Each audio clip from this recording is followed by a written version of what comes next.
옵티마이저는 뭐 제가 지금 여러분이 너무 이거에 대해서 세세하게 기억하거나 각각의 원리에 대해서 뭐까지 신경을 쓰시면 쓰실 필요는 없다는 측면에서 뭐 제가 간단히 설명을 드렸고, 그런데 우리 백원종 씨가 또 보충 자료를 올려주셨어요. 뭐 이렇게 이제 열심히 참여를 하시면 칭찬도 받고 가점도 받습니다. 그리고 또 모르는 거를 질문을 열심히 올리신 분도 또 가점을 받습니다. 그러니까 내가 질문을 많이 해서 뭐 귀찮게 하는 게 아닌가 뭐 이런 생각하지 마시고 열심히 올리시면 이제 그게 또 나한테 도움이 된다라는 점을 아시고 열심히 참여해 주시기 바랍니다. 그래서 뭐 오늘 아까도 말씀드렸지만 너무 오늘 나오는 디테일한 얘기들이 오늘 커버하고 가는 얘기들이 사실은 딥러닝에 대한 거의 스테이트 오브 아트 임플리멘테이션을 위한 모든 토픽들은 뭐 거의 빠지지 않고 지나갈 겁니다. 그러니까 여러분들이 뭐 인더스트리 전문가들하고 용어만 알면은 얘기하실 수 있는 수준이 되는데, 그렇다고 해서 그 하나하나를 또 다 정확하게 이해하는 것을 여러분들한테 기대하는 것은 아니고, 또 좀 더 자세한 것을 배우게 되실 겁니다. 그러니까 일단은 이런 것들이 있다라고 대강 이해하고 지나가는 과정이라고 보시면 되겠습니다. 5장 숙제를 이제 월요일까지 했는데, 일부 제출하신 분들 중에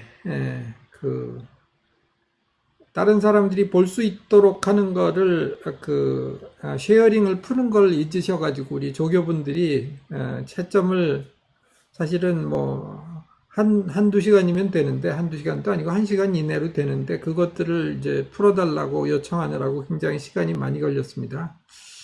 이번에는 일일이 다 카톡으로 보내고, 저도 이제 빠진 분들 카톡으로 보내고 하느라고 했는데, 다음부터는 이런 수고를 안 하도록 꼭 제출하실 때 쉐어링 셋업을 잘 보시고 그리고 이제 제출을 하시기 바랍니다.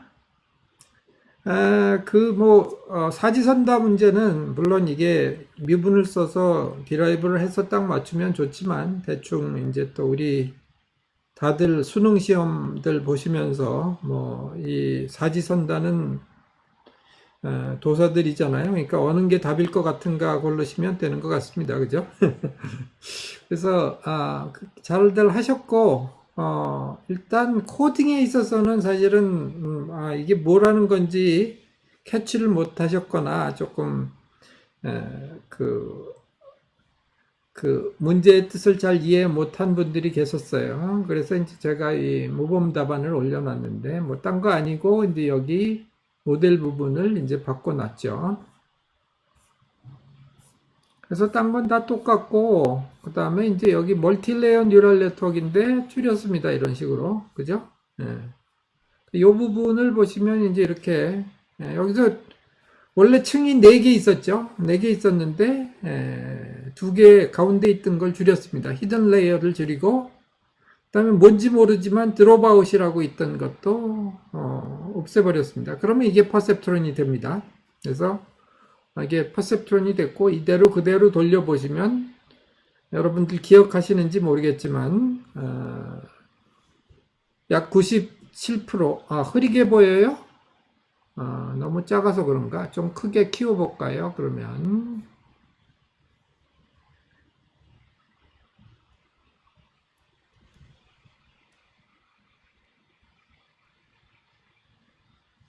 여기가 아니라 여기 가서 키워야 되는구나.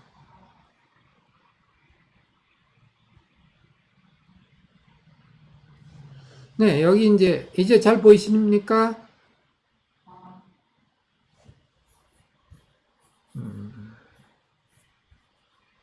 네, 이런 식으로 이제 레이어를 줄이시면 됩니다. 그러니까 그래서 이 상태로 학습을 시키시면 그러면 약 92% 정도의 퍼포먼스가 나오는 클래시파이어가 될 겁니다.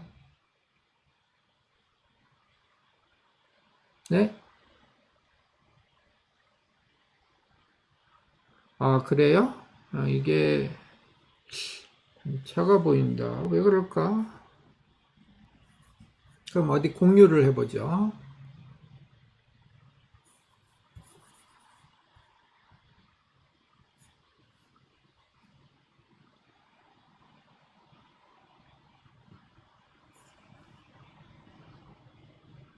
네, 그럼 이제 화면이 또 나아졌어요?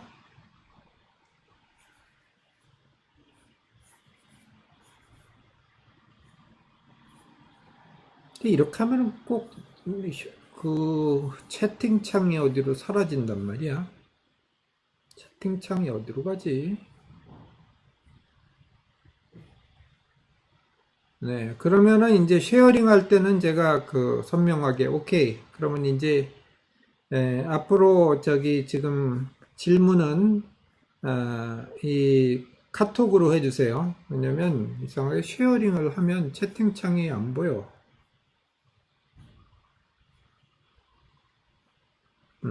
그래서 이제 쉐어링을 했습니다. 그래서 이제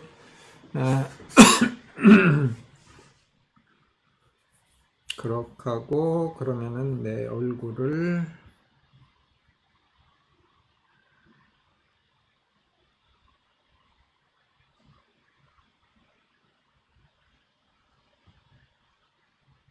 네, 사람 얼굴은 이렇게 바꿨습니다. 그래서 이제 우리가 레이어만 없애주면 퍼셉트론이 됩니다. 그러니까 우리가 앞에서 본 것처럼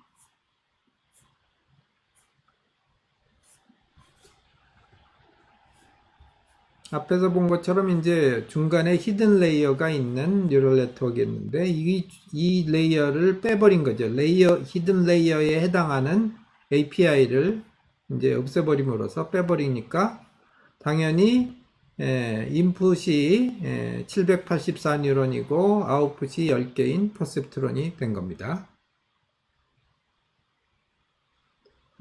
링크요. 링크 공유해 드리겠습니다.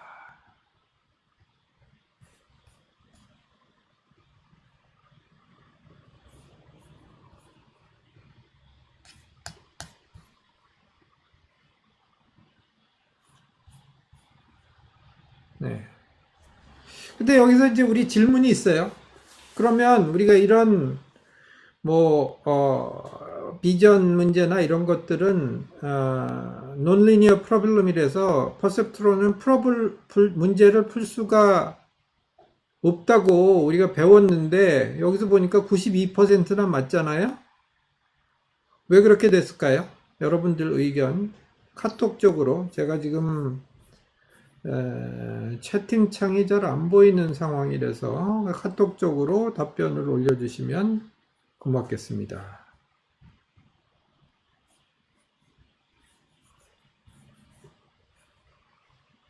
왜 안 보일까요? 그러니까 왜 이렇게 92%나 되는 성능을 보일까요? 신경망을 학습했더니 트레이닝 에러는 무려 93%. 그 다음에 이제 이거 이벨리에이트 해보니 92.77% 이렇게 되잖아요. 그죠? 그럼 왜 이렇게 좋은 성능이 나올까요?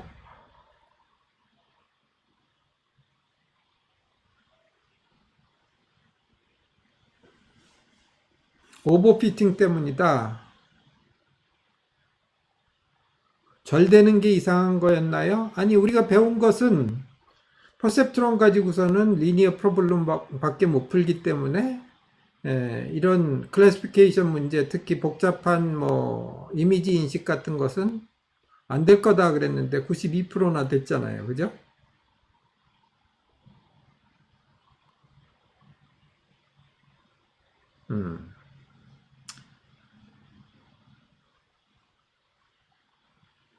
이건 덜 복잡한 걸까요? 소프트맥스 함수의 성능이 좋을까요? 이런 말씀들이 있는데 사실은 답을 말씀드리면, 퍼셉트론으로도 이런 정도는 원래 됩니다. 그러니까 퍼셉트론이 나쁜 게 아니고요. 뭐가 문제냐면 이 마지막 7%가 문제인 겁니다. 그러니까 사람이 이런 문자 인식을 할 때 보통 성능이 98% 정도 됩니다. 그러니까 나머지 2% 정도는 사람이 봐도 이게 뭐 이걸까 저걸까 해서 틀린다는 거죠. 그렇다면 문제는 뭐냐, 그 정도까지 가야 우리가 실용적으로 쓸 수 있는데, 그러면 나머지 그 98%에서 여기 92%와의 차이 6%는 뭐냐, 그 부분이 바로 논리니어한 부분이다 이겁니다. 우리가 그러니까 좀 무식하게 리니어한 세퍼레이터 가지고서 이 공간을 잘라도 사실 생각보다는 잘 된다는 거죠. 그런데 문제는 뭐냐, 나머지 6%를 더 이상 향상시킬 수가 없고 거의 이것이 맥시멈이기 때문에 이거는 우리가 실용적으로는 쓸 수가 없다, 그런 얘기입니다. 네, 시그모이드도 비슷한 숫자가 나오더군요. 예. 시그모이드와 소프트맥스의 차이가 뭔지 정확히 모르겠습니다. 시그모이드와 소프트맥스의 공통점은 이것이 그냥 컨티뉴어스 펑션이라는 겁니다. 0에서 1까지 가는. 그래서 사실은 어떻게 보면은 뭐 큰 차이가 없을 수도 있는데, 조금 더 그 함수의 형태 자체가 이런 그러니까 멀티 클래스 프로블럼을 풀기에 우리가 확률론에, 그러니까 확률과 통계 이론에 적합한 형태로 되어 있기 때문에 더 좋은 성능을 내지 않겠느냐 하는 기대를 가지고 있는 거고요. 뭐 현실적으로는 시그모이드도 그다지 큰 차이가 있지는 않습니다. 단지 그러니까 0에서 1까지 가는 continuous function, monotonic function이면은 큰 문제는 없다, 이런 얘기가 되겠습니다. 답변이 됐나요? 그러면 여기서 이제 제가 그래서 이렇게 일단은 이게 멀티레이어를 싱글 레이어로 만드는데 포기하신 분들은 점수를 못 받았습니다. 그런데 여기서 하나가 좀 있었어요. 그냥 층이 하나가 아니고 층이 하나가 더 있어도 제가 만점을 드린 분들이 있어요. 그것은 뭐냐면은 드롭 아웃이라는 레이어가 있었죠. 드롭 아웃 레이어는 남겨놔도 됩니다. 왜 그러냐? 드롭 아웃 레이어는 뭐냐면 새로운 층이 아니고 들어오는 층의 인풋 층에서 어떤 것들을 랜덤하게 구멍을 뽕뽕 내는 겁니다. 그래서 그 출력층으로 보내는 건데, 이거는 새로운 층이라고 볼 수 없고, 오늘 이제 공부할 토픽 중에 regularization 이라고 하는 그 토픽에 해당되는 그런 레이어인데, 이것은 regularization 레이어라고 볼 수가 있습니다. 이율 씨 아드님인가요? 따님인가요? 딥러닝에 관심이 되게 많은 것 같네요.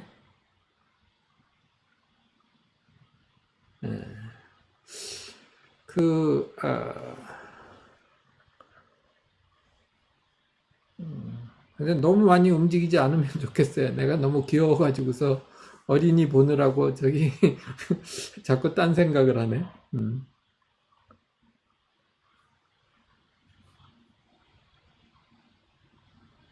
네, 그래서 이제 어디까지 했더라?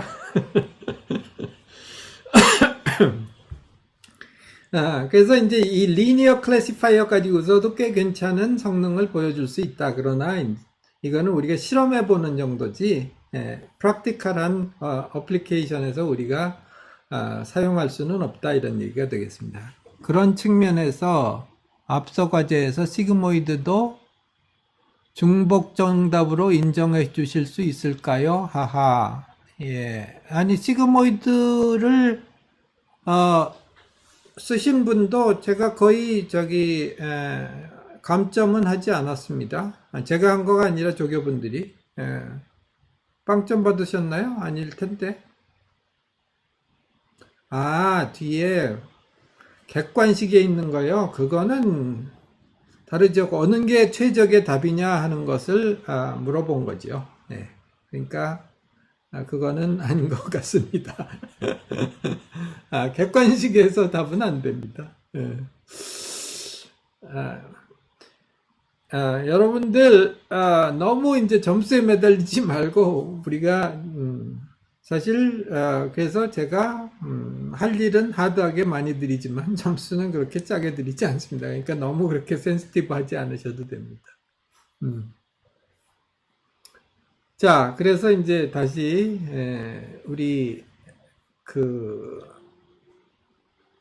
프레젠테이션으로 들어가서 우리 그 지금 정한결 씨가 그 팀이 구성이 안 된 분들에 대해서 인풋을 받아가지고서 지금 도와드리려고 하는데 다 들어왔나요? 한결 씨? 네, 교수님. 예, 그래서 지금 뭐 구성이 안 됐다고 하는 분들이 다 저기 연락이 다 오셨나요? 다는 모르겠고요. 연락 오신 분들은 계셨습니다. 그럼 그거를 저희 한결 씨가 저한테 정리를 좀 하셔가지고 이분들이 모이면 되겠다라고 안을 만들어서 보내주시면 제가 컨펌 하겠습니다. 그렇게 해서 팀을 구성해 드리도록 하죠. 예. 지금 네, 그 관련해서 따로 정리해서 알려드리겠습니다. 네네. 팀 구성하신 분들 못하신 분들 여기 몇 분이나 계세요? 지금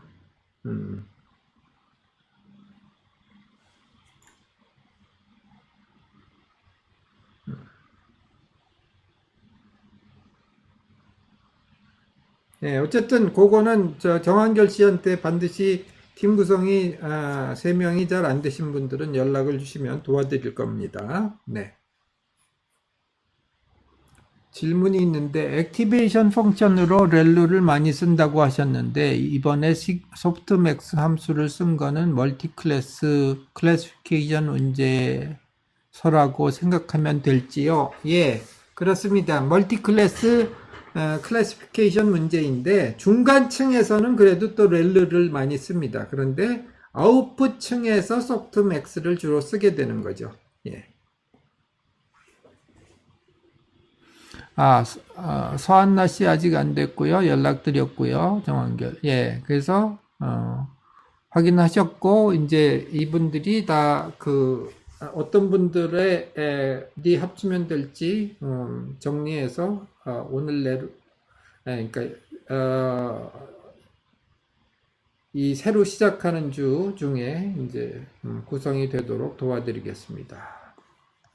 자, 그 다음에 이제 우리, 그 다음 걸로 한번 여기 새로운 플레이리스트를 한번 같이 보도록 하겠습니다. 프로젝트 제안 올리신 분부터 우리 같이 보겠습니다.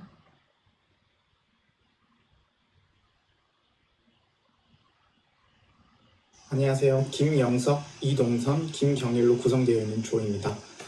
저희 같은 경우에는 리뷰의 개선점들을 머신러닝을 이용해갖고 한번 연구를 해보려고 하는데요. 리뷰의 경우는 사실 별점이라는 체계로 구성이 되어 있는데 이 별점은 이제 사람마다 점수를 줘야 하는 부담감이 있다라고 저희는 생각을 해갖고 이제 그냥 텍스트만 써도 그 텍스트를 머신러닝을 이용해갖고 긍정, 부정을 점수화 해보는 거를 연구를 해보려는 게 하나 있고요. 또 하나의 반면은 저희가 이제 리뷰를 확인할 때 뭔가 리뷰 개수가 굉장히 많아지면 사실 다 보지 못하잖아요. 100개가 넘어가면 위에 있는 거 몇 개나 뭐 좀 점수 낮은 것들 확인하는데 그런 좀 리뷰가 많은 것들을 요약해 볼 수 있는 뭐 한 줄 요약이든 이런 것들을 이제 머신러닝으로 한번 연구를 해갖고 만들어 보려고 합니다. 둘 다 할지 아니면 둘 중에 하나 할지는 조금 더 연구를 해보면서 결정을 할 계획이고 네, 계속 좀 열려있는 마음으로 이번 과제를 진행을 해보려고 합니다. 부족한 부분들은 있겠지만 최선을 다해서 한번 만들어 보도록 하겠습니다. 감사합니다. 아, 유튜버 하시면 안녕하세요. 저는 좋겠네. 임스 8기의 최희동입니다. 저희 팀은 저를 포함하여 임스 동기인 이완하고와 박민영 하고로 구성되었고, 저희 팀명은 맛있는 AI입니다. 프로젝트 주제에 대해서 저희는 이번 수업 과정에서 보았던 이미지 분류 알고리즘과 관련된 프로젝트를 진행하기로 했습니다. 구체적으로는 음식 이미지를 학습해서 메뉴 이름을 맞추는 인공지능을 구현해 보기로 했는데요. 쉽게 활용할 수 있는 다양한 알고리즘을 전부 활용해 볼 예정입니다. 분류 알고리즘 종류로는 신경망 부분에서 CNN 알고리즘, 그리고 비신경망 부분에서 로지스틱, 디시전 트리, 랜덤 포레스트, KNN 알고리즘 등이 있는데요. 이러한 알고리즘들을 모두 활용해 볼 생각입니다. 저희 프로젝트 목표는 이런 말씀드렸던 알고리즘으로 인공지능을 직접 구현하고 성능의 비교 분석을 통해서 팀원들의 인공지능 활용 스킬을 높이는 것에 있습니다. 이번 프로젝트를 통해서 저희와 같은 인공지능 코린이가 겪는 그런 어려움들을 직접 체험해 볼 수 있을 것으로 기대합니다. 교수님 및 함께하는 수강생 여러분들의 많은 조언 부탁드립니다. 감사합니다. 안녕하세요. 저희는 김광현, 김소영, 이성호, 정환교 4명으로 구성된 팀 렐루랄라입니다. 그리고 저는 팀원 정환교입니다. 저희 팀은 구글의 최신 자연어 처리 기술을 활용해서 대학원생이 학습을 지원해주는 챗봇 비서 서비스를 만들려고 합니다. 수업 자료가 어디 있는지, 과제나 공지사항이 어디 있는지, 그리고 내가 몇 팀인지 굉장히 단골 같은 질문들인데요. 직장인이라서 안 그래도 바쁜데 코로나로 온라인 수업을 하면서 교수님마다 공지하는 방식도 다양해서 정말 헷갈리지 않을 수가 없습니다. 특히 한 학기에 듣는 수업이 한두 개가 아니라 6개 내외라면 정말 비서라도 있으면 좋겠다는 생각이 들 겁니다. 그래서 저희는 구글의 다이얼로그 플로우라는 클라우드 기반 챗봇 제작 툴을 사용해서 이렇게 자주 하는 질문을 정확히 분류하고 필요한 데이터를 담아서 답변을 제공해주는 비서 서비스를 만들려고 합니다. 우선 이 수업에 적용해서 활용해 볼 수 있도록 하는 것이 목표고, 전달하는 데이터를 정형화해서 다른 수업에서도 활용할 수 있는 형태로 만들어 보려고 합니다. 교수님과 수강생 여러분들의 많은 피드백 부탁드리겠습니다.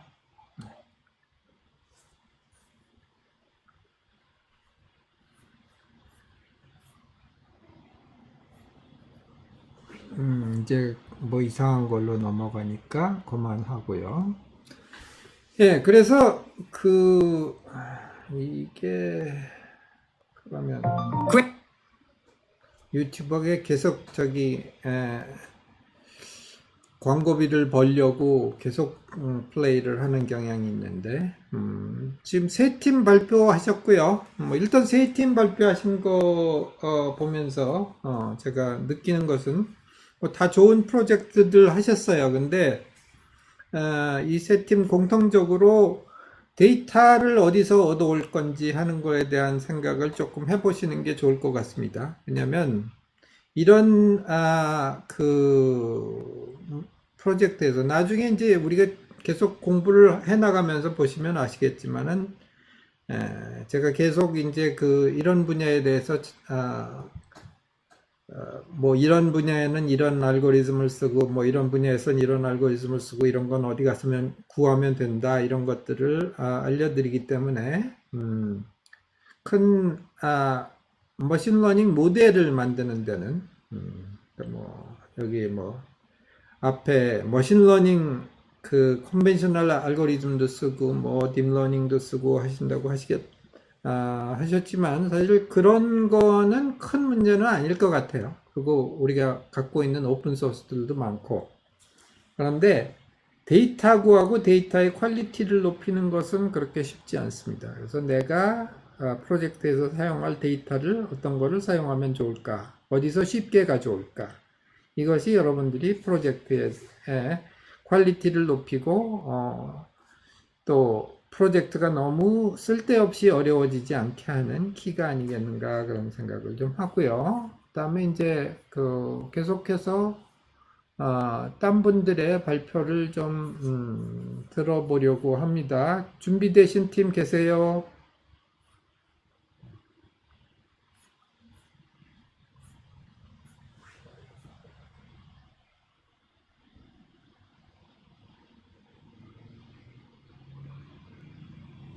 준비되신 팀 계세요? 교수님, 저희 발표하겠습니다. 네, 발표해 주세요. 1분 정도 지켜서 해 주시고요. 네네. 안녕하세요. 저희는 폭력 멈춰조의 은송희, 61, 백원중으로 구성된 팀이고요. 저희는 그 CCTV에서 그 녹화된 사람들의 행동 인식 패턴을 파악하는 태스크를 진행해 보고자 합니다. 이게 데이터는 지금 AI 허브에서 구축한 그 CCTV 그 분류한 데이터가 있고요.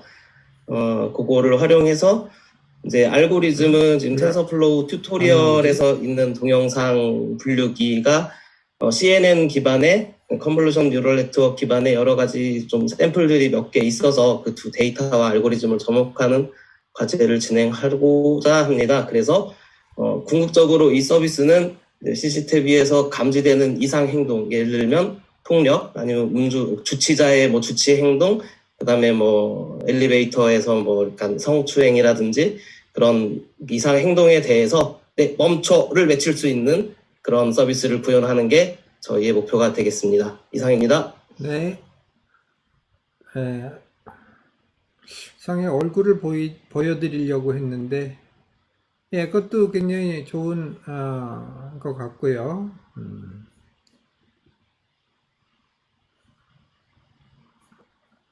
그 다음에 또 발표하실 팀 계세요? 네, 교수님 들리시나요? 네, 들립니다. 저는 잘 들리고요. 네. 네네, 저희는 플러스라는 조 이름을 가진 조입니다. 그래서 저와 임스드 국기 전민규고요. 그리고 오상원님, 김보현님으로 네. 구성되어 있습니다. 저희 프로젝트, 저희가 이제 하려고 하는 프로젝트는 또 이름을 지어봤는데요. 마음을 읽어드립니다라고 정해봤습니다.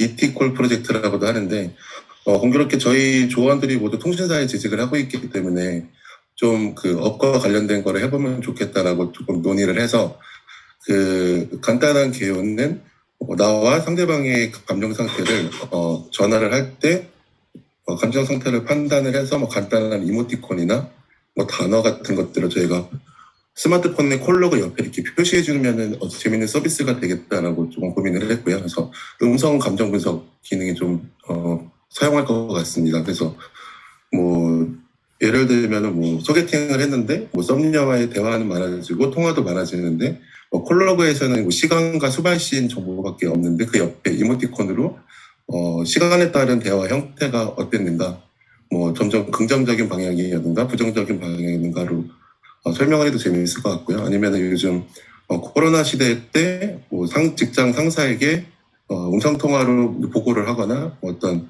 그 피드백을 요청하는 경우가 많은데 뭐 어떤 시간 형태 뭐 AI가 판단을 해서 알려주면 좀 재밌을 것 같은 의견이 있었습니다.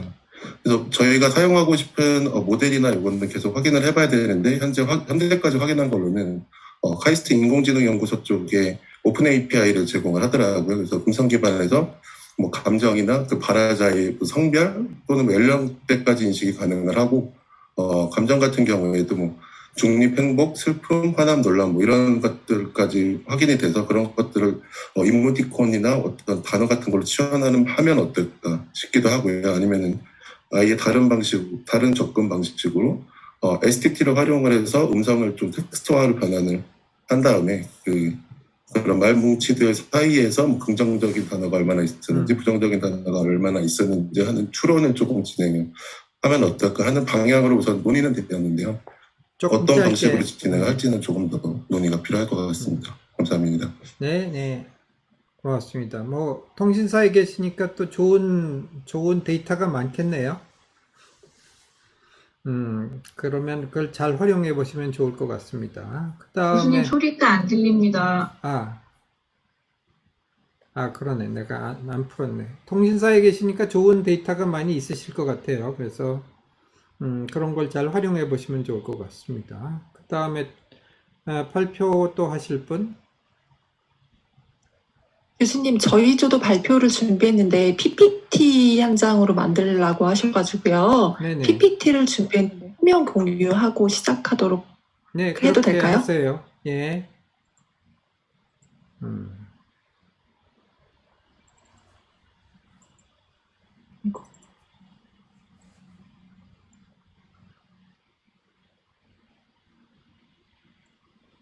네, 저희 조는 김한신, 김효진, 지혜란 이렇게 3명으로 구성된 조이고요. 조 이름은 PMBA 20이라는 조입니다. 조명에서 알 수 있다시피 PMBA 20학번 3명으로 좀 구성이 되어 있고요. 네, 주제는 웹 크롤링을 통한 고객의 정량적 반응 분석 프로그램을 좀 구현을 해보려고 합니다. 저희가 신제품을 기획하거나 신사업을 개발을 할 때 보면 고객의 니즈나 반응을 보는 게 가장 핵심적이고 시작인데요. 현재 현업에서 사용하는 방법은 3가지 정도 있는데 제품의 판매량을 보고 고객이 과연 선호하는지 여부를 판단하는 방법이 있고 그리고 인터넷 기사나 커뮤니티 댓글을 보고 정성적으로 기획자들이 판단을 하고 있기도 하고요. 그리고 사내에 있는 빅데이터 분석팀에 의뢰하는 3가지 방법을 많이 사용을 하고 있습니다. 네, 이것들 각각은 일단 판매량을 보고 선호도를 판단을 하기에는 시점상으로 좀 안 맞는 문제점이 있고요. 그리고 커뮤니티 같은 경우에는 어떤 데서 확인했는지에 따라서 판단이 달라지고 정성적인 부분이기 때문에 의사결정하는 데 있어서 어려움이 좀 있습니다. 그리고 데이터 분석팀 같은 경우도 사실 1달에서 2달 정도 분석하는 데 시간이 소요가 되기 때문에 시점상으로 좀 늦다는 문제점이 있는데요. 저희 팀에서는 이런 것들을 좀 더 원활히 하기 위해서 웹 크롤링을 하고 그거에 대한 고객의 반응을 정량적으로 도출하는 프로그램을 좀 구현을 해보고자 합니다. 이걸 통해서 실제로 제품이나 신사업을 기획을 할 때 의사결정의 적확도를 좀 높일 수 있지 않을까 기대를 하고 있고요. 구체적으로 좀 들어가 보면 사실 프로젝트를 진행을 하다가 바뀔 여지가 좀 많이 있기는 하지만 일단 저희 조는 특정 커뮤니티를 좀 설정을 해서 댓글을 좀 크롤링을 해보려고 하고요. 여기에 대해서 좀 기본적으로는 고객의 반응을 긍정, 부정으로 나누는 것으로부터 좀 출발을 해보고자 합니다. 네. 네, 고맙습니다. 또 다른 팀? 네, 교수님, 저희 조 말씀드리겠습니다. 네. 안녕하세요. 저희는 텐션 플로우 팀으로 팀명을 정했고요. 저희 팀은 김성진하고 안수공하고 그리고 저 주경이 3명으로 구성이 되었습니다. 저희 팀은 지금 코로나 시국에 저희 졸업 앨범 찍기도 어려운 상황이라서 적대적 생성 신경망으로 불리는 간을 이용해서 이미지를 생성을 해보고자 합니다. 저희 좀 분송한 케이스여가지고 저희 입장에서 좀 도전적인 과제인데 시행착오가 예상되지만 좀 도전해보는데 의미가 있을 거라고 생각합니다. 재밌는 주제라서 열심히 고민해서 진행해 보도록 하겠습니다. 네, 재밌겠네요. 다음 팀? 교수님 안녕하세요. 네. 잘 들리시나요? 저는 임스고기 김건아라고 합니다. 저희 팀에는 이제 저희 임스고기의 박태진 학우님이랑 왕지영 학우님 이렇게 3명으로 구성이 되어 있고 저희 팀명은 너의 목소리입니다. 기존에는 30시간이나 많으면 4, 50시간에 달하는 음성 데이터로 구현을 하던 음성 합성 엔진을 최근에는 딥러닝으로 한 1시간에서 30분 미만의 데이터로 트레이닝을 해서 특성 사람의 목소리를 이제 구현할 수 있게 되었는데요. 저희는 이러한 기술의 발전에 착안을 해서 특정 사람의 목소리를 좀 음성에 대한 저작권으로 만들어서 저작권화하면 어떨까라는 생각을 했습니다. 그래서 기존에 이제 구글이나 바이두, 엔비디아 같은 곳에서 이런 음성 합성 엔진을 많이 연구를 하고 있는데 이러한 엔진을 기반으로 음성에 대한 데이터를 넣어서 조금 음성에 대한 저작권을 상품화하는 그런 플랫폼을 좀 구상을 하고 있습니다. 이렇게 했을 경우 저희가 생각했을 때는 안내 음성이나 오디오북 그리고 나레이션 같은 다양한 활용도가 있을 것이라고 생각을 하고 있으며 좀 기대를 하면서 준비를 하고 있습니다. 네. 네. 아직 못 발표한 팀들이 꽤 있을 것 같은데 지금 수업을 마저 해야 되기 때문에 발표는 이제 또 계속해서 다음 시간에 들어보도록 하겠습니다. 다음 시간에 우리 중간 시험을 간단히 볼 건데 그거 끝난 후에 다시 또 좀 들어보고요. 근데 발표하신 몇 팀 거를 보면은 조금 이제 대략적으로 이러이러한 일을 할 거다라고 하는 내용들은 알고 있는데 구체적으로 이 인공지능이 거기서 무슨 일을 할 건가 하는 거에 대한 것이 확실하지 않은 분들도 조금 있는 것 같습니다. 이제 그거는 조금 여러분들이 앞으로 그 고민을 하셔가지고 그거를 클리어하게 만들어야 그러니까 이게 아무래도 그냥 그 톱 프로젝트이기 때문에 리소스와 그 개발 시간에도 이제 한계가 있어가지고 목표가 아주 프리사이즈하게 컴팩트하게 잘 디파인이 되는 게 시행착오를 줄이는 방법이 될 것 같고요. 두 번째는 데이터를 어떻게 가져올 거냐. 그러고 나면은 구체적으로 임플리멘테이션은 여러분이 이 강의를 들으면서 계속 생각해 나가시면 쉽게 될 거라고 생각합니다. 그래서 뭐가 인풋이고 뭐가 아웃풋이 나올 건가, 이 인공지능 엔진이. 그래서 그 목표를 클리어하게 설정하시고, 그 다음에 데이터는 어떤 식으로 하이 퀄리티 데이터를 얻을 것인가. 데이터가 엉성하면은 사실은 결과가 별로 좋을 수가 없습니다. 그런데 그런 좋은 데이터를 얻기 위해서 실제로 뭐 어마어마한 팀이 구성돼야 된다라든가 뭐 웹프롤링 얘기했는데 웹프롤링 같은 것에 조금 어려운 점이 그런 것입니다. 이제 쉽게 우리가 뭐 크롤링 엔진 같은 거 가지고서 긁어올 수 있는데 그 결과를 클리닝하는 거가 이제 굉장히 쉽지 않습니다. 그렇기 때문에 되도록이면은 우리 회사에서 잘 정제된 데이터가 있다든가 뭐 아니면 표준 데이터인데 그거를 약간 비틀면 내가 원하는 목적의 프로토타입을 잘 보여줄 수 있다든가 이런 경우를 좀 생각해 보시면 좋을 것 같습니다. 네. 여기까지 했고요. 그 다음에 그러면 다시 우리 스크린을 쉐어해서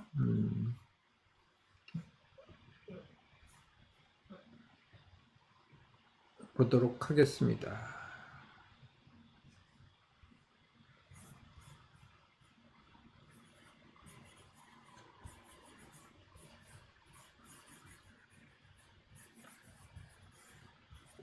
왜 쉐어가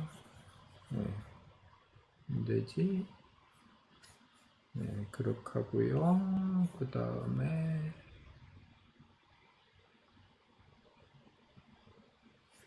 네, 그래서 이제 우리 그 기술적인 문제들에 대해서 계속 좀 알아볼 볼 건데요. 그래서 언더피팅 앤드 오버피팅이라는 얘기가 있습니다. 이것이 이제 가장 골치 아픈 문제다라는 얘기 했고요. 쉽게 얘기하면은 우리가 트레이닝 셋에서 에러를 점점 줄여 나가면 우리가 이제 그 배우지 않은 테스트 셋에서도 잘 할 수 있을 거다라는 게 우리의 이제 가정인데 사실 항상 그렇게 되지는 않습니다. 우리가 이것을 제너럴라이제이션이라고 그러는데 우리가 배운 것을 배우지 않은 것에까지 배운 데이터로 학습을 했지만 안 배운 데이터까지 우리가 프리딕트 할 수 있는 프리딕터를 만드는 건데 그것이 항상 잘 되는 게 아니다. 그리고 또 학습을 시키면 시킬수록 더 나빠지는 경우도 있다. 그것을 이제 우리가 오버피팅이라고 합니다. 그래서 우리가 텐서플로우로 얘기하면은 fit 하는 함수를 가지고 하고 있잖아요. 그런데 여기서는 문제가 뭐냐면은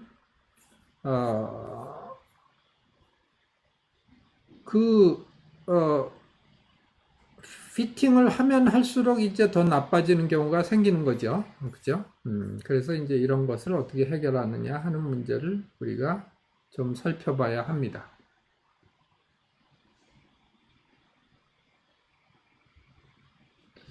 베리언스, 그러니까 바이어스 베리언스 트레이드 오프라는 얘기가 있습니다. 그러니까 우리가 이건 이제 뭐 커브 피팅이든 머신러닝이든 항상 나오는 얘기인데 이제 어떤 여기 점들이 있습니다. 이거는 뭐 2차원에서 x와 y의 관계를 나타내는 함수들을 가지고 이제 여기 있는 점들을 연결해주는 함수를 찾아내는 거죠.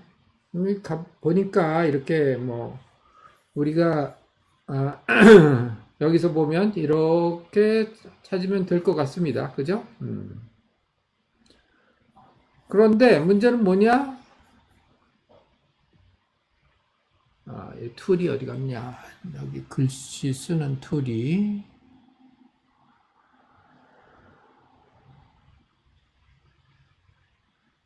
드로우 하는 툴이죠. 그러니까 여기 보면 요 점들을 쫓아가는 선을 그리는 건데, 여기서는 이제 굉장히 잘 그렸죠. 그죠? 여기는 오케이.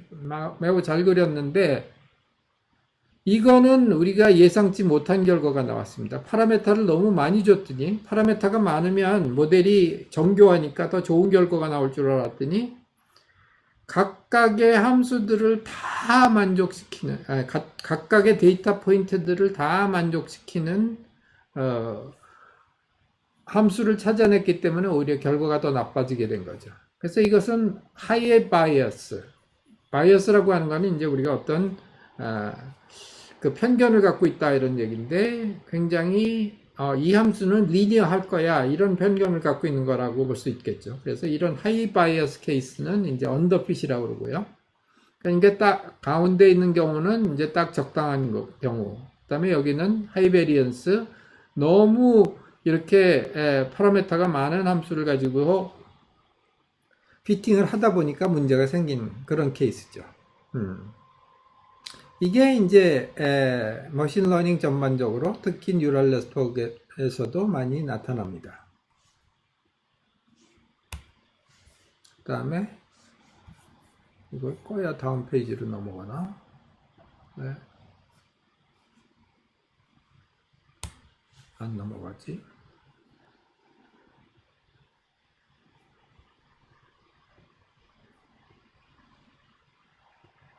네, 그렇군요.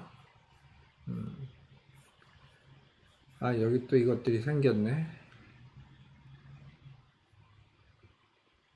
일단 지우고. 그 다음에 이제 이게 클래시피케이션 문제에서도 마찬가지로 나타납니다. 그러니까 여기 동그라미로 표시된 클래스와 X표로 표시된 클래스들을 서로 이제 구별해 주는 경우죠. 이 경우에도 리니어한 라인 가지고서 클래시파이 하려고 그러면 당연히 문제가 생기겠죠. 그래서 저렇게 에러가 생기는 부분이 있을 겁니다. 그래서 이제 여기 있는 것은 뭐 가장 적합하게 된, 가운데 있는 것은 가장 적합하게 생긴 케이스일 거고요. 이 오른쪽에 있는 거는 이게 너무 정교하게 하다 보니 모든 걸 다 맞추긴 했는데, 이거를 가지고 새로운 데이터를 클래시파이 해보면은 당연히 틀린 게 많이 나오겠죠. 그래서 이거는 베리언스가 너무 커진 경우. 그래서 이런 정도까지 해주는 것을 우리가 바라는 건 아니죠. 그래서 오버피팅 이렇게 얘기를 하고, 이런 경우에 제너럴라이제이션이 잘 안 된다 이런 경우를 얘기하게 되는 겁니다. 그래서 이런 거를 이제 해결하는 것이 일반적으로 뉴럴 네트워크 러닝, 딥 러닝에서는 가장 중요한 문제가 된다. 그러면 이런 거를 어떻게 해결해야 되느냐? 그래서 이제 뭐 일어나는 현상을 보면, 처음에 이제 학습이 시작될 때는 이런 랜덤 그래프가, 랜덤 클래시피케이션 그 베리어를 가지고 시작하겠죠. 이것들이 점점 러닝을 하면은 이제 여기 있는 점들에 맞춰 갈 겁니다. 그래서 여기 세 번째 나와 있는 세 번째 그 모양이 이제 가장 적합한 정도로 된 걸 건데, 이게 조금 더 피팅을 하게 되면은 이제 파라메타가 많은 모델, 혹은 이 모델이 큰 경우, 그러니까 뉴럴 네트워크가 큰 경우에는 이런 식으로까지 피팅을 할 수 있기 때문에 오히려 더 나쁜 결과가 나오게 되죠. 그래서 이런 거가 가장 아이디얼한데, 실제로 새로운 데이터가 들어왔을 때는 여기서 배워놓은 거는 오히려 더 나쁜 결과를 가져오는 그런 부작용이 생기게 되죠. 이제 그것이 바로 오버피팅이라는 거고요. 언더피팅을 고치려면 어떻게 해야 되냐? 그러니까 이 경우에는 대부분 이제 너무 간단하게 이 문제를 풀려고 해서 생기는 경우죠. 아까 우리가 퍼셉트론 가지고서 디지털 레코그니션을 했을 때 92%가 나왔는데 그것이 바로 아주 전형적인 언더피팅 케이스라고 말할 수 있습니다. 이거를 해결하는 방법은 우리가 학습을 너무 적당히 시켜서 그럴 수 있다. 그래서 train longer. 그러니까 뭐 에포크를 더 키워가지고서 하는 방법. 이건 가장 쉬운 방법이고요. 그 다음에 increasing model complexity. 예를 들면 hidden layer의 개수를 늘린다. 이런 것이 있을 수가 있습니다. 그 다음에 이제 보통 일반적으로 우리가 텐서플로우나 이런 거에 들어가 있는 학습 알고리즘들은 레귤러라이제이션이라는 게 디폴트로 들어가게 되는데 그런 거를 줄인다. 뭐 이런 것도 있습니다. 근데 레귤러라이제이션이 뭔지 아직 안 배웠죠. 그러니까 조금 이따 나올 때까지 기다려서 이해를 하면 되고요. 그 다음에 피처를 트레이닝 데이터에다가 집어넣는다 하는 얘기인데 이게 무슨 얘기냐 하는 거는 조금 이따 하겠습니다. 그 다음에 이제 모델 자체가 알고리즘 자체가 적합하지 않을 수가 있기 때문에 모델을 바꾸든가 아키텍처를 바꾸든가 하는 방법이 있겠죠. 자, 이런 거는 좀 복잡한 과정으로 가는 거니까 사실은 생각보다 쉽습니다. 그러니까 좀 더 복잡한 모델을 쓰면 된다 이런 얘기라고 볼 수 있습니다. 근데 이제 오버피팅은 이거는 이제 골치 아프죠. 왜냐하면 어디서 오버피팅이 일어나기 시작하는지도 우리가 잘 모르겠고 그 다음에 이거를 시스테매틱하게 어떻게 풀어야 되는지는 대개의 개발자들이 잘 모릅니다. 그리고 그 원인을 직관적으로 이해하는 것도 상당히 어렵습니다. 그렇기 때문에 인더스트리에서 거의 100이면 100, 또 저한테 개인적으로 물어본 사람들이 당하는 경우가 이런 것들인데, 이런 경우에 어떻게 이걸 푸느냐, 오버피팅을. 첫 번째는 데이터가 더 많아지면은 이런 케이스들이 이제 되게 사라지게 됩니다. 데이터들이 서로, 이런 거는 우리가 이런 걸 아웃라이어라고 그러죠. 이런 거는 아웃라이어이기 때문에 이런 거는 빼놔야 돼 라고 생각하는 것들을 평균을 해서 알아서 이제 줄여주게 되죠. 그 다음에 데이터 오규멘테이션이라는 게 있습니다. 데이터 자체에 이런 아웃라이어들을 조금 줄여주고 그 다음에 데이터의 개수를 인공적으로 늘려가지고서 이제 해결하는 방법입니다. 그래서 이 두 가지는 데이터를 조금 손대는 거고요. 레귤러라이제이션이라는 건 뭐냐면은 우리 모델 자체가 너무 정교해지는 걸 막는 메커니즘을 넣는 겁니다. 그 다음에 decrease model complexity. 이거는 이제 위에 거하고는 조금 다른데 모델 컴플렉시티는 그대로 두되 모델 자체가 이런 아웃라이어들과 싸우는 그런 메커니즘을 넣는 것입니다. 그 다음에 이제 피처 애널리시스 같은 걸 해가지고서 피처를 이용해가지고서 피팅을 너무 정교하게 했다면 그럼 이제 피처를 좀 빼고 하자 이런 것도 방법이 될 수가 있습니다.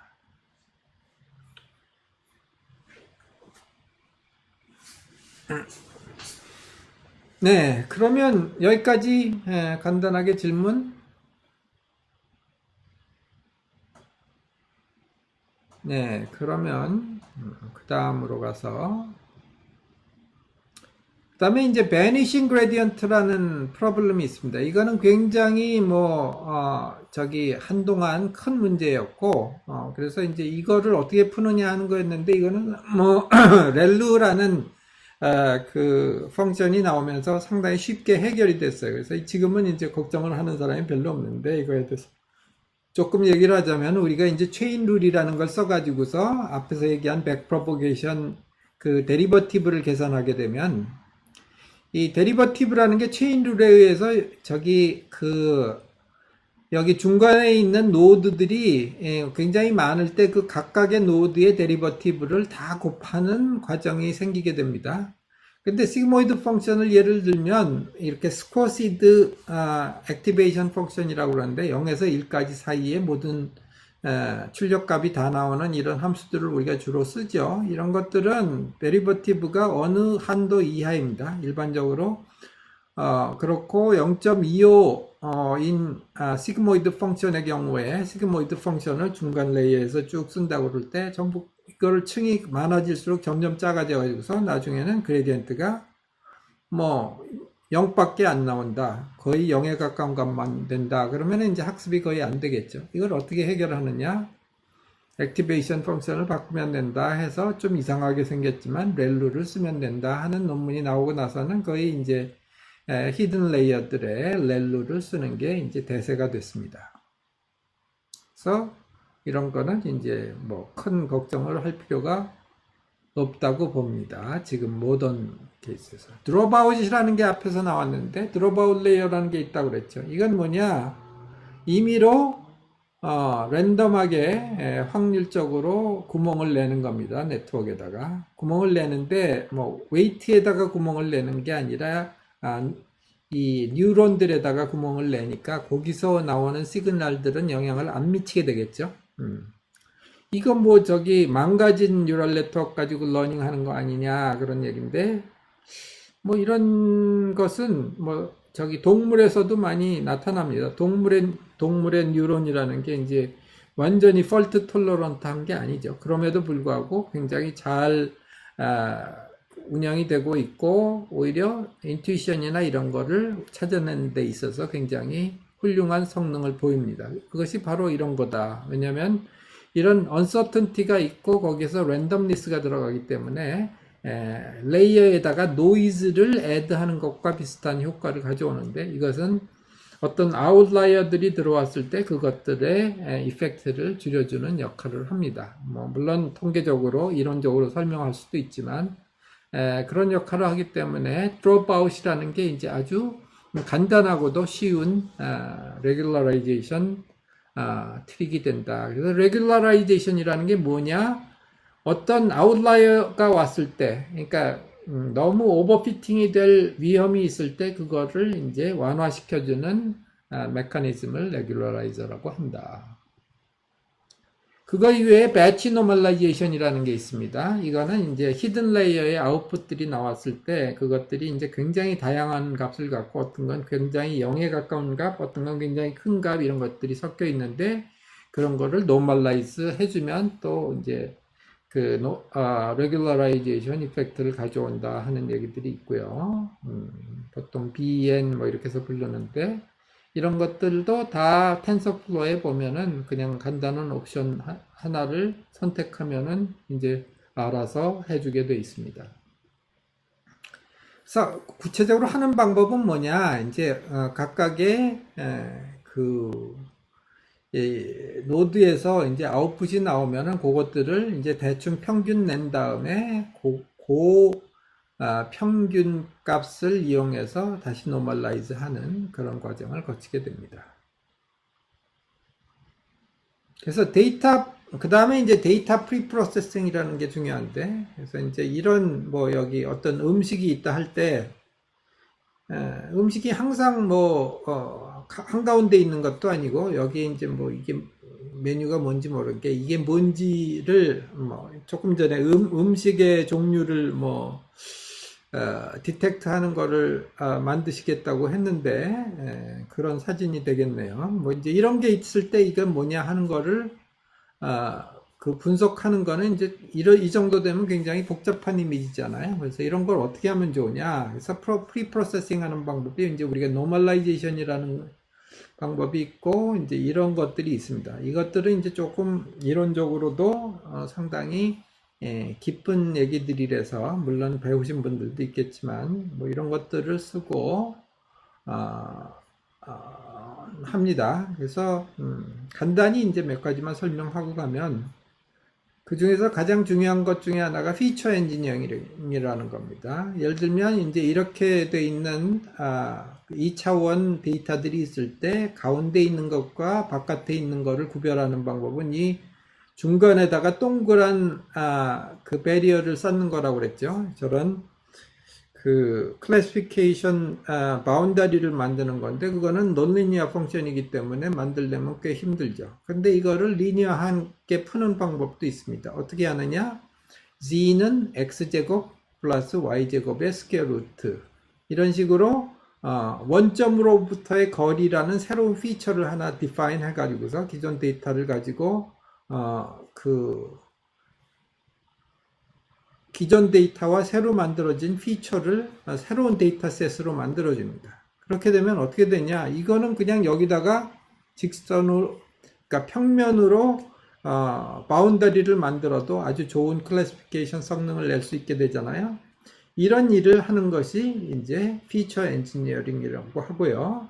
이것이 이제 브로드하게 머신러닝에서 많이 쓰이는 테크닉들입니다. 그래서 이것은 데이터를 프리프로세싱 하는 스텝에서도 쓰일 수 있고, 사실 딥러닝의 많은 아키텍처가 이런 피처 엔지니어링 자체가 이제 딥러닝 아키텍처 내에서 이루어지도록 그렇게 이제 설계를 하기도 합니다.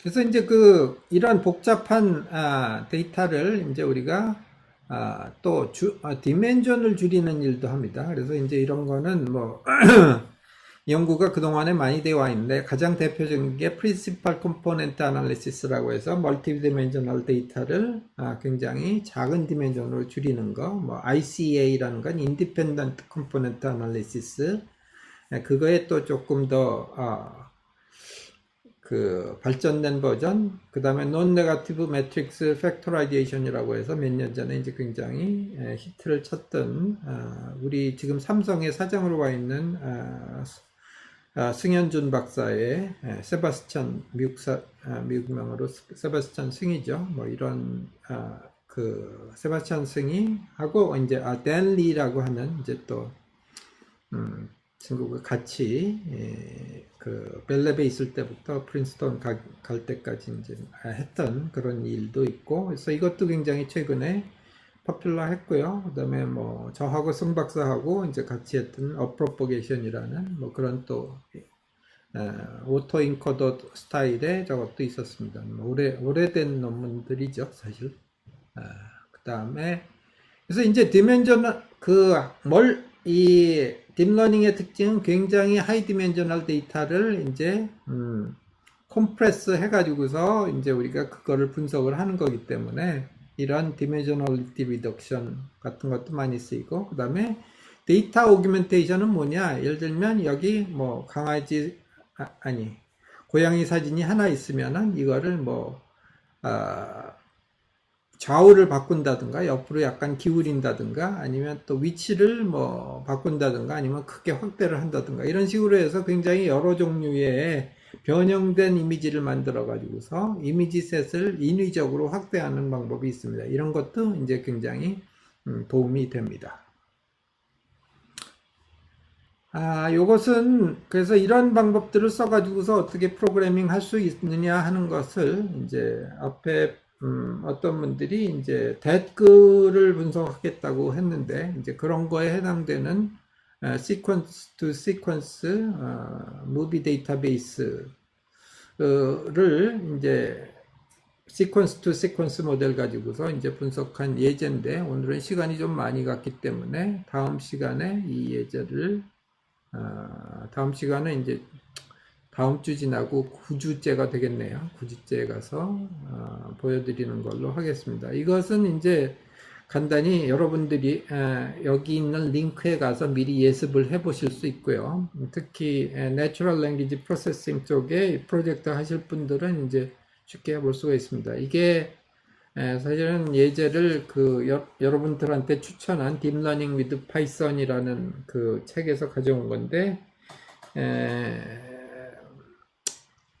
이 편이 아직 교정이 다 안 돼 있는지 교정이 돼 있는 걸 가지고서 예제를 만들었더니 뭐 에러가 나고 그래서 제가 조금 고쳐 놨습니다. 그래서 제가 지금 있는 링크는 제가 고쳐 놓은 코드의 링크인데 여러분들이 들어가서 해보시면은 그거는 잘 도울 것 같습니다. 그래서 이런 경우에 이제 이거는 무비에 대한 평을 이제 사람들이 말로 썼을 때 이게 긍정적인 평가냐 부정적인 평가냐 두 가지로 나눠서 이제 클래시파이 하는 문제인데, 이렇게 하면은 일반 자연 언어를 분류할 수 있겠구나 하는 걸 여러분들이 보실 수 있는데, 여기에 이제 앞에서 나온 그런 테크닉들이 어떻게 들어가 있는가 하는 것을 뭐 엿볼 수가 있습니다.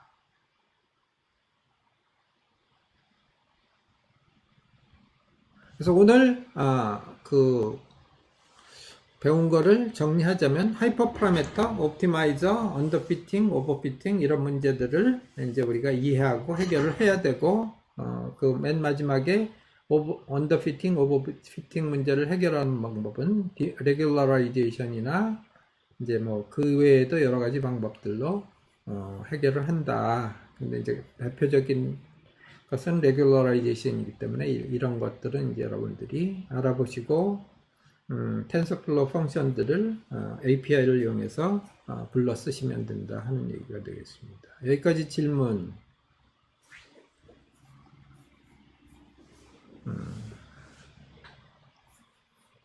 질문 있으신가요? 질문 하나 있는데요. 네네네. 네, 아까 그 오버피팅 됐는지 아닌지를 이제 확인할 때 네. 그림으로 봤을 때는 그래프로 이제 명확하게 보여주니까 이제 확인할 수가 있었는데 데이터로만 봤을 때는 이게 오버피팅 돼 있는 모델인지 아닌지는 어떻게 확인할 수가 있는 건가요? 그러니까 뭐 일부 밸리데이션 셋을 써가지고서 계속 저기 트레이닝 에러를 줄여가면서 밸리데이션 에러가 같이 줄어드는지 다시 늘어나기 시작하는지 하고 저기 그 체킹을 하는 방법도 있고요. 그래서 이제 그게 늘어나기 시작하면 빨리 스톱하는 거를 이제 early stopping이라고 부르기도 합니다. 그런 방법을 쓰기도 하고요. 그 다음에 이제 여러 가지 그 오버피팅이 되는 거에 대해서 이제 통계적인 분석을 할 수 있는 뭐 방법들이 있기 때문에 그런 거를 이제 보조적인 뭐 매트릭이나 이런 거를 쓰기도 합니다. 그러니까 뭐 그런 거는 여러 가지 방법이 있는데 제일 많이 쓰는 거는 그 밸리데이션 셋을 놓고 트레이닝하지 않은 거에서 이제 에러가 늘어가는가를 체크하다가 이제 그게 늘기 시작하면 거기서 스톱하는 거죠. 근데 문제는 문제는 거기서 스톱했는데 퍼포먼스가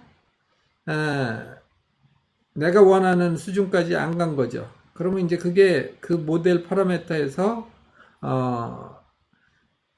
맥시멈이냐 아니면 내가 뭘 잘못해서 그런 거냐 이제 이렇게 고민이 되는 게 거의 대부분의 경우입니다. 그러니까 얼리 스토핑 가지고만은 해결이 안 되고 그 다음에는 뭐를 해야 되는 거죠.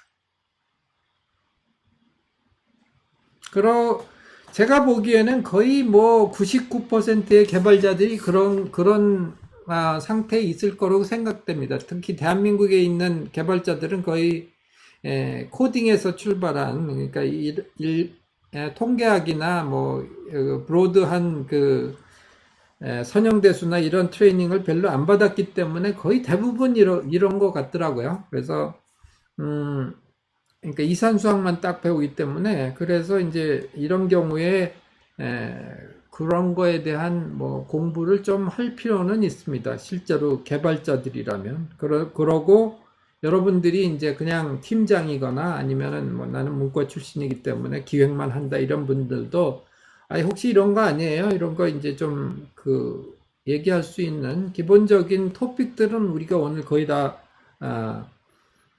커버했다고 봅니다. 그런 걸 이용해 가지고 그런 익스퍼티스를 가지고 오히려 여러분들이 일선 개발자들한테 아마 레코멘데이션을 줄 수 있지 않을까라고 생각이 됩니다. 근데 그렇다고 해서 뭐 레코멘데이션 준다고 해도 개발자가 그걸 모르면 해결은 할 수 없는 거죠. 그러니까 그럴 때는 이제 여러분들이 외부 전문가를 찾아본다 뭐 이렇게 해야 되겠죠.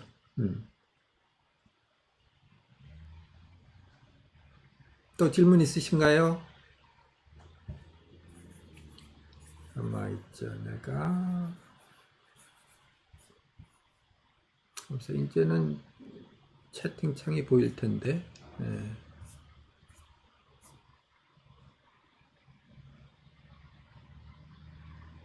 다음 주 중간고사는 어떻게 출제되는지 세부적으로 말씀해 주실 수 있을까요?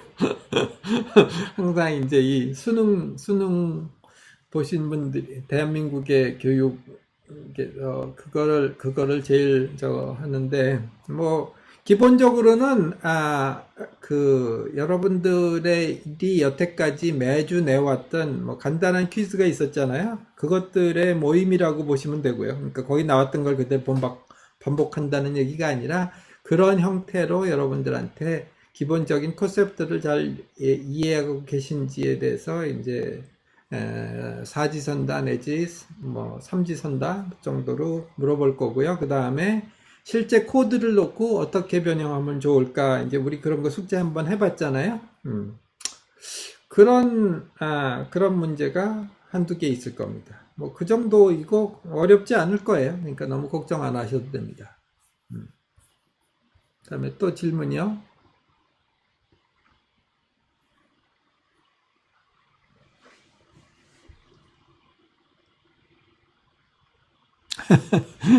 제일 관심 있는 질문이 다 중간고사네요. 예, 그 정도로 될 것 같은데요. 더 질문 있나요? 시험 시간은 얼마나 되는지요? 약 90분 보겠습니다.